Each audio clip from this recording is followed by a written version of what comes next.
Nganggur, bikin stres. Begini cara mengatasinya. Penganggur. Wah, julukan itu memang tidak enak diterimanya. Memalukan, sekaligus membuat minder, karena seperti kita ketahui, menganggur karena tidak punya atau belum punya pekerjaan atau putus pekerjaan, berakibat tidak bisa menghasilkan pendapatan. Tentu ini kondisi yang tidak menyenangkan. Bisa membuat kita pusing, bingung, stres, minder, perasaan tidak nyaman, bahkan mencemaskan dan menakutkan dan sebagainya. Apalagi kalau hal ini terjadi pada kepala rumah tangga, yang mempunyai tanggungan anak-anak yang sedang sekolah atau kuliah, atau punya angsuran tertentu setiap bulannya, maka makin serulah keadaannya. Kondisi seperti ini memang saat ini banyak terjadi di mana-mana, termasuk di negeri orang yang sudah jauh lebih maju. Hal ini dikarenakan ketidakseimbangan antara lapangan kerja dengan pencari kerja, kondisi ekonomi lokal dan global, persaingan lokal dan global, kemajuan teknologi yang bisa mengefisiensikan penggunaan tenaga kerja, dan banyak lagi penyebab lainnya. Di negara kita saat ini, setiap tahun banyak sekali lulusan perguruan tinggi yang mencari pekerjaan, belum lagi dari lulusan setingkat SLTA, ditambah lagi pencari kerja lulusan tahun-tahun sebelumnya yang belum mendapatkan pekerjaan, ditambah tenaga kerja yang habis kontrak, yang di PHK, dan lain-lain, sehingga jumlahnya terakumulasi begitu luar biasa, sementara lapangan kerja yang tersedia masih sangat terbatas dan masih terpusat di kota-kota saja, maka persaingan mencari pekerjaan pun semakin ketat. Dan bagi pencari kerja yang belum dapat pekerjaan, apalagi yang bertahun-tahun belum dapat pekerjaan, sementara memang umur terus bertambah, kebutuhan, beban hidup terus meningkat, dan seluruh aspek kehidupan harus terus berjalan, maka tak ayal lagi membuat gangguan kesehatan pada mental, pikiran pusing, bingung, stres, minder, depresi, gangguan kecemasan, putus asa, dan sebagainya, dan kalau kondisi ini tidak segera diatasi, maka bisa mengakibatkan gangguan kejiwaan, bahkan yang levelnya sudah berat, mungkin bisa nekat bunuh diri. Bagaimana masalah gangguan mental dan kejiwaan ini bisa terjadi? Pada saat seseorang menganggur, kualitas kesehatan mental dan tingkat kepuasan hidupnya juga menurun. Kondisi menganggur cenderung membuat khawatir pada masalah keuangan atau pembiayaan hidup. Pikirannya setiap hari sering diselimuti persoalan bagaimana bisa bekerja dan menghasilkan uang. Sampai lelah berpikir dan tak jarang mengganggu selera makan, tidur dan aktivitas lainnya. Harapannya, pekerjaan yang diharap-harapnya segera diperolehnya, cita-cita atau impian dalam hidupnya, ingin segera terwujud, tapi solusi untuk mengatasi persoalannya belum juga datang. Pada sebagian orang yang masih menganggur, ada yang bisa berpikir positif, dan dapat menyesuaikan pada keadaan sulit tersebut. Mereka mampu berpikir bahwa keadaan sulitnya, bukan akan berlangsung selamanya, dan menyadari bahwa situasi tersebut di luar kendalinya. Namun untuk sebagian orang merasa bahwa, kondisi menganggur membuat beban sangat berat dan membuat frustasi atau putus asa, stres dan depresi. Akhirnya, jika kondisi jiwa yang seperti ini dibiarkan begitu saja, tidak jarang yang berujung pada gangguan kejiwaan atau lebih tragisnya lagi bunuh diri. Sebelum masalah menganggur dan akibat-akibatnya ini mengganggu kesehatan fisik dan mental yang lebih jauh, maka sebaiknya orang-orang yang sedang menganggur segera mencari solusi untuk mencegah dan mengatasinya. Ada dua bacaan di kompas.com, yang bagus, yaitu tulisan Wisnu Brata, kompas.com, tanggal 6 Oktober tahun 2017 dan Mahardini Nur Afifah, kompas.com tanggal 21 Februari tahun 2020. Yang bisa dijadikan referensi saat menghadapi situasi menganggur, atau menunggu pekerjaan yang belum datang agar tidak stres, depresi atau putus asa. Menurut penulis Mahardini Nur Afifah, yang harus dilakukan adalah 1. Menerima masa sulit. Salah satu yang penting dalam masa menganggur, adalah mengatakan kepada diri sendiri bahwa Anda berhak merasa sedih, cemas, marah, atau bingung. Perasaan tersebut lumrah saat seseorang sedang mengalami masa sulit. Setelah menyadari dan bisa menerima masa sulit itu, Anda siap untuk melangkah menentukan strategi selanjutnya. 2. Berhentilah merendahkan diri sendiri. Salah satu beban utama saat sedang menganggur adalah mengkritik diri sendiri. Maka hilangkanlah pikiran negatif tersebut dari benak Anda. Kehilangan atau belum mendapatkan pekerjaan tidaklah menjadikan Anda seorang yang kalah. Sebelum terus-menerus menyalahkan diri sendiri, coba posisikan diri Anda sebagai orang yang sedang melihat orang asing tengah berjuang melewati masa sulit.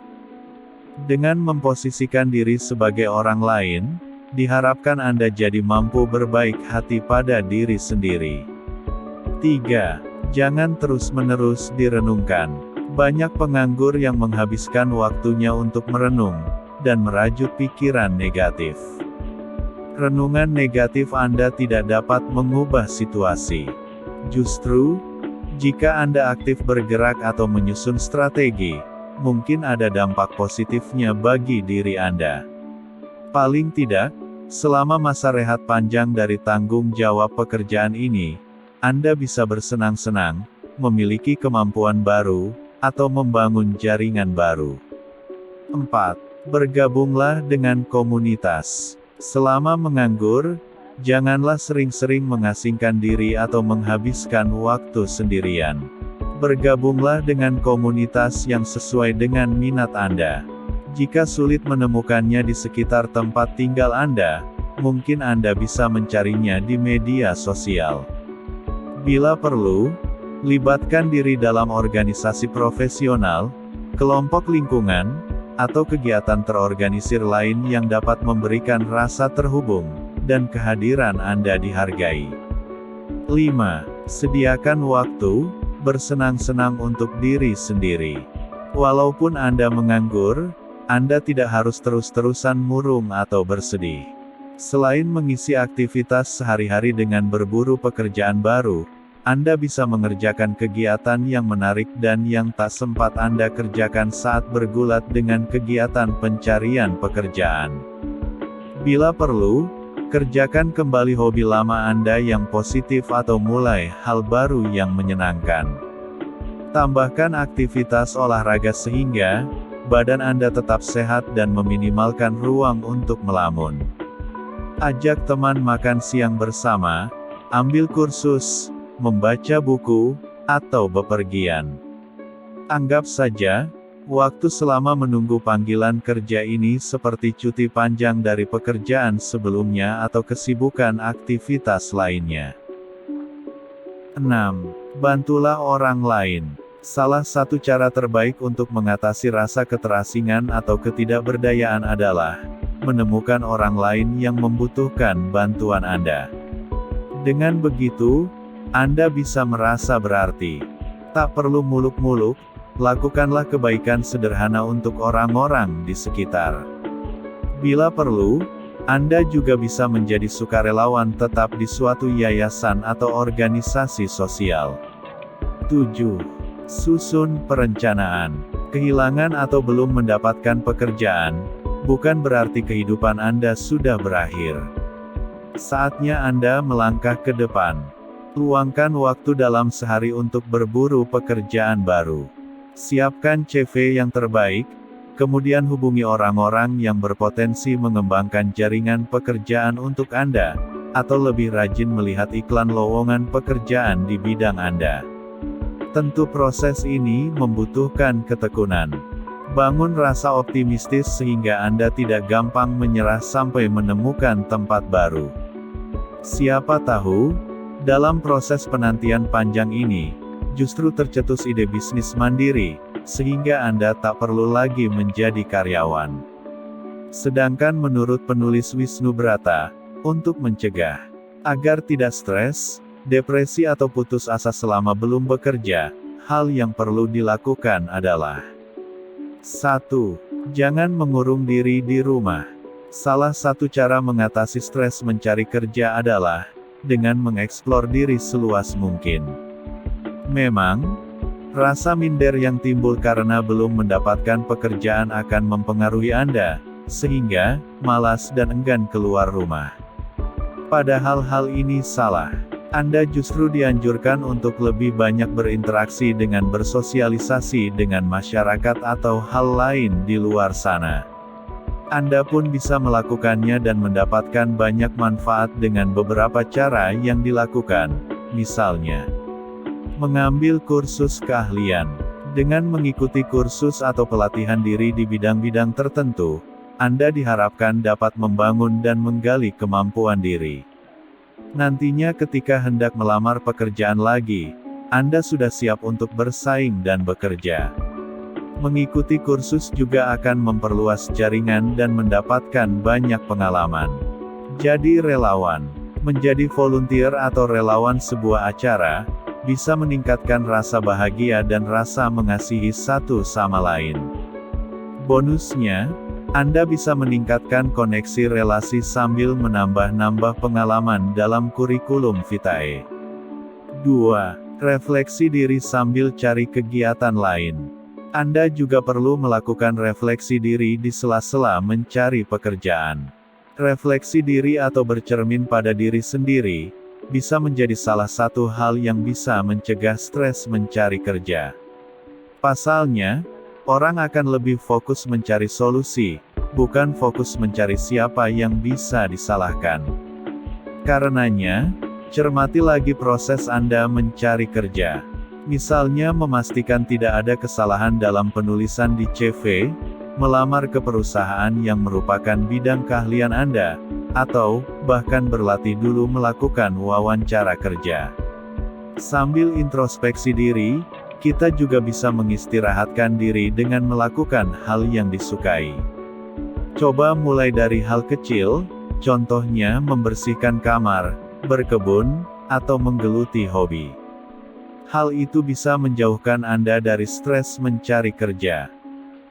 3. Atur rencana keuangan selagi menganggur. Siapa yang tidak khawatir dengan masalah keuangan, saat sumber mata pencaharian tetap belum ada? Hal ini umumnya sering menjadi sumber masalah stres dan depresi pada orang yang sedang mencari kerja. Daripada galau dan tidak menghasilkan hal apapun, ada baiknya mulai mengatur rencana keuangan. Catat dan tuliskan biaya-biaya yang harus dikeluarkan. Luangkan waktu untuk membuat anggaran. Mulai dari biaya ongkos mencari pekerjaan, kebutuhan makan sehari-hari, sampai baju yang akan dibeli saat hendak melamar kerja. Dengan begitu, Anda tidak akan tiba-tiba kaget dan stres berat ketika uang di tabungan sudah benar-benar mepet. Hal ini juga bisa menjadi motivasi buat mencari pekerjaan secara realistis. Demikian pendapat dua penulis dalam rangka mencegah dan mengatasi kesehatan mental dan kejiwaan bagi yang sedang tidak punya pekerjaan. Selain itu, kita mesti ingat nasihat para ulama, bahwa apabila kita sedang mendapat ujian dari Allah Subhanahu wa Ta'ala, maka mengadu dan memohonlah kepada Allah sebelum kepada yang lain. Jadi menurut para ulama, menghadapi segala persoalan hidup, bagaimanapun rumitnya, hadapilah dengan keimanan dan ketakwaan dan kesabaran kepada Allah. Mengadu, berdoa dan memohonlah kepada Allah yang Maha Kaya, Maha Mengatur, Maha Pemberi dan Maha Mengetahui segalanya. Berserah dirilah segala kesusahan kita kepada Allah, karena tidak ada yang paling berkuasa atas diri kita kecuali Pencipta kita, yaitu Allah. Kondisi susah, senang, tenang maupun bahagia, semua berasal dari Allah. Nasih Nasrullah dan Imas Damayanti dalam tulisannya di Republika, Co.id, tanggal 10 Februari tahun 2021, menyebutkan, Allah Subhanahu wa Ta'ala menurunkan musibah kepada manusia dengan beragam maksud. Dan ketika musibah dilimpahkan kepada seorang hamba, sudah seyogianya sholat dan doa dengan diiringi kesabaran menjadi perisainya. Bukan untuk bersedih berkelanjutan. Syekh Ait Al-Qarni dalam kitabnya berjudul La Tahzan, menjelaskan, bahwa ketika seorang hamba diliputi rasa takut, kecemasan, dan musibah, maka sudah sepatutnya bagi dia melaksanakan sholat dan kembali mengingat Allah Subhanahu wa Ta'ala. Ini karena hanya Allah yang dapat memberikan pertolongan dari segala penjuru. Allah Subhanahu wa Ta'ala berfirman dalam Al-Quran Surat Al-Baqarah ayat 45. Wastainu bisobri wa sholati, wa innaha lakabiratun ila alal khosyin. Artinya, jadikanlah sabar dan sholat sebagai penolongmu. Dan sesungguhnya yang demikian itu sungguh berat, kecuali bagi orang-orang yang khusyuk. Syekh Ait Al-Qarni menjelaskan, salah satu nikmat yang paling besar jika manusia mau berpikir adalah, bahwa sholat-sholat yang diperintahkan Allah sejatinya adalah proses pengangkatan derajat seorang hamba. Bahkan sholat 5 waktu dapat menjadi obat mujarab untuk mengobati berbagai kekalutan. Sholat mampu meniupkan ketulusan iman dan kejernihannya ke dalam relung hati. Sehingga hati manusia pun selalu ridha dengan apa saja yang ditentukan Allah. Lain halnya dengan orang yang senang menjauhi masjid dan meninggalkan sholat. Mereka akan berpindah dari satu kesusahan kepada kesusahan lain dengan guncangan kejiwaan yang berasal dari kesengsaraan. Tak hanya itu, Syekh Ait menjelaskan, jika seseorang yang ditimpa musibah tidak melakukan sabar, berdoa, dan mendirikan sholat, maka air mata kesedihannya dalam menerima musibah, pada akhirnya akan membakar kelopak matanya sendiri. Air mata itulah yang akan menghancurkan urat-urat syarafnya, sehingga tidak memiliki ketenangan hati dalam menghadapi musibah. Semoga informasi ini dapat bermanfaat menjadi pencegah dan penyembuh gangguan mental dan kejiwaan akibat nganggur belum punya pekerjaan. Tetapi jika beberapa cara di atas sudah dijalankan dengan baik tetapi belum juga menghasilkan perubahan, Anda dianjurkan untuk berkonsultasi dengan profesional di bidang kesehatan mental.